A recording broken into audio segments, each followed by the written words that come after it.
Okay, Rasmus here, and today I've chosen to talk about an abridged version of the sci-fi short story titled Satisfaction Guaranteed from 1951 by Isaac Asimov.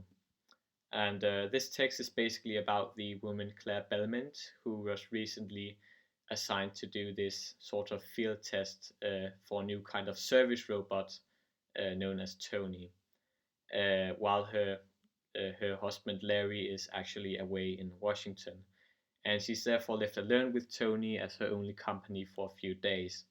And she then, she's very afraid of him at the start, but as time moves on, she begins to form a more relaxed relationship with Tony. But at the last day, when she decides to go ahead and invite some guests along to her house and then asks Tony to leave. But before she really has time to react, Tony then leans forward, kisses her, and which is just seen by all of the guests outside who are just staring behind some opened curtains. Um, yeah, and then the story ends, and that's basically it. So the story is told through a limited third person narrator, which is linked to the perspective of our protagonist Claire Belmont. And we don't really get much information about her outer appearance or her age for that matter, but I believe she's somewhere in her, like maybe between her late 20s or and her start 30s, somewhere like that. Um, when it comes to her personality, we do however, get a pretty detailed overview over her mind and feelings. And when reading this, it becomes pretty quickly apparent that Claire has a somewhat tense relationship with her husband Larry. And so the story is pretty linear or chronological, but we do get small glimpses from her current and her past relationship with Larry through dialogue with Tony. So an example of this could be here on page 2, line 40 to 43, I think, where she's actually talking to Tony about her husband. And it says, "It's late," she added. "It was all right when he was a student, when he was just starting, but I can't be a big man's wife, and he's getting to be a big man. He wants me to be a hostess and an entry into social life for him." So from this, it's clear that their relationship is very straining, at least on Claire's part. But we also see that Claire isn't really blaming Larry for this development as much as she's actually taking on the blame herself, which makes me believe that she probably has a very a very low level of self-esteem. And there's another quote later down which I'm going to actually talk about later, but there's also like an episode when um, she's getting ready to receive the guests when she's dressing up for later in the story, and there she also describes to be putting on some new clothes, which brings her pride and confidence with this new outfit. And like that also kind of suggests that she is a person who is very much aware of how everyone else in her surroundings really think about her. Like maybe even anxiously so that she might actually suffer some kind of social anxiety or something like that. So yeah, but all of those insecurities don't only reveal themselves in the direct dialogue, but also in Claire's actions. And an example of this can too be seen on page 2 from line 53 to 55, I believe, right here. And when where she's actually trying to help Tony just fortify her home. And I'm just going to read it aloud once again. So it says, "She tried to help only once, and her human clumsiness merited that. She was nervous, or the ladder was rickety, it didn't matter. She felt it going, and she cried out. It tumbled without her, for Tony, with far more than flesh and blood quickness, had been under her." So from this quote, we can directly see how her nervousness from helping out made her um, phys- physically fall into Tony's hands, which actually brings us to our second and probably most important point, namely that Claire might actually be starting to develop some feelings for Tony throughout this story. So this idea is you could say, among other elements, supported by the numerous instances where Claire is very detailed in describing the body of Tony. So I don't think I can find it right now, but there's actually some point in the text where she's describing his head and how his head is covered by all these distinct small black hairs.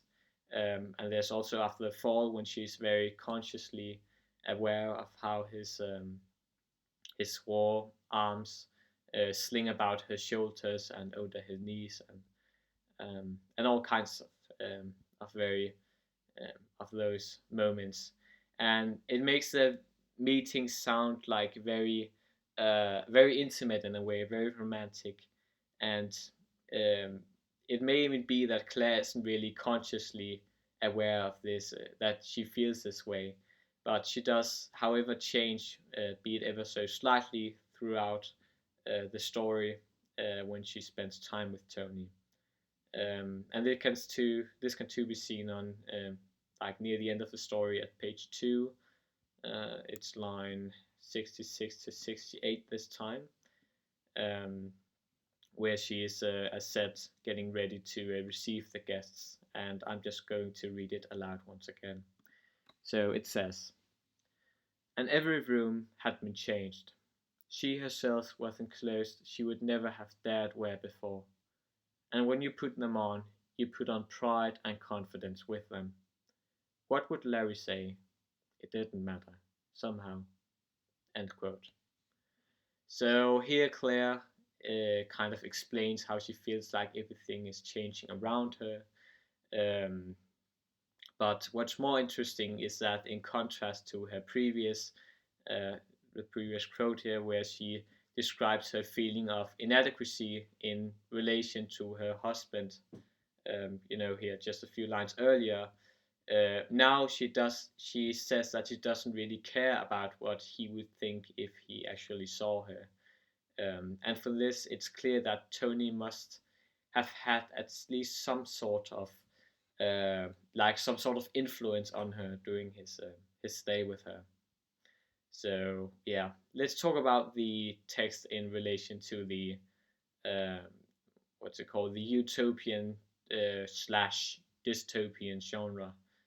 So, first of all, we don't really get a huge amount of information about the world in the text, but it it does seem to be set somewhere in the future, just judging from the advanced technology in the story, um, and with with the new Tony robots, the world does at first glance seem to be moving towards a utopian future. But if we dig a little deeper, there's also a strong possibility that the world might be going a completely different direction, a direction which all really depends on Tony. So because we can't really see Tony's thought process, we can only really theorize or make guesses about his motives for doing what he did at the end of the story. So his reason for kissing Claire could be that he was moving on impulse and actually acting from a surprising feeling of genuine love. But he could again also just have acted to benefit Claire and give her some confidence in the face of her guests. Um, and this would probably explain why the curtains were parted at the time, if that too was Tony's doing. But it doesn't really explain the unnecessary lie that he told when he indirectly said that he was in love with her. Yeah. But if the former was the case, there would also be some really valid concerns when using the robots for service and industrial work in this world. So, as far as I see it, it could easily end up becoming like the dystopian society of Brave New World, the novel by Aldous Huxley.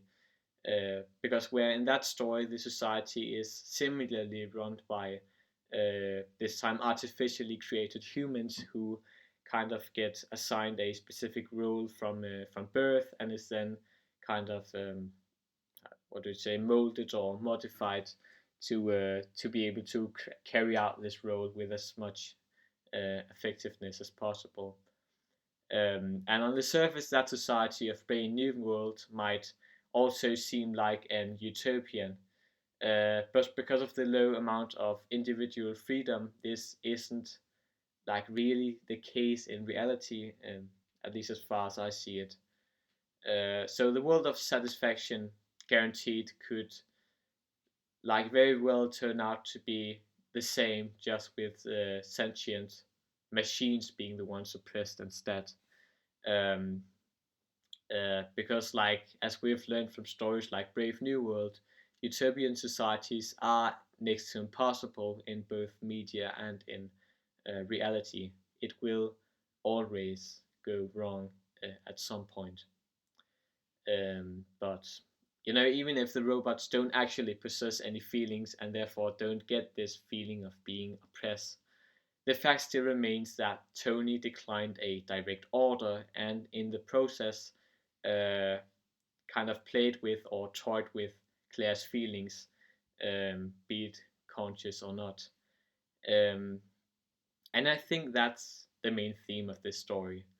This sort of question about how much is too much, and if machines are really suited to take care of complicated human relationships. Um, because ultimately this story isn't about Tony; it's about Claire Belmont, Mrs. Belmont, and her sort of emotional development in contact with this new technology, being Tony. Um, and so it's really like the title says, for Claire, satisfaction is really guaranteed, but it can just as easily, become too much. And I think that's ultimately what the story is all about. So, yeah, that was it.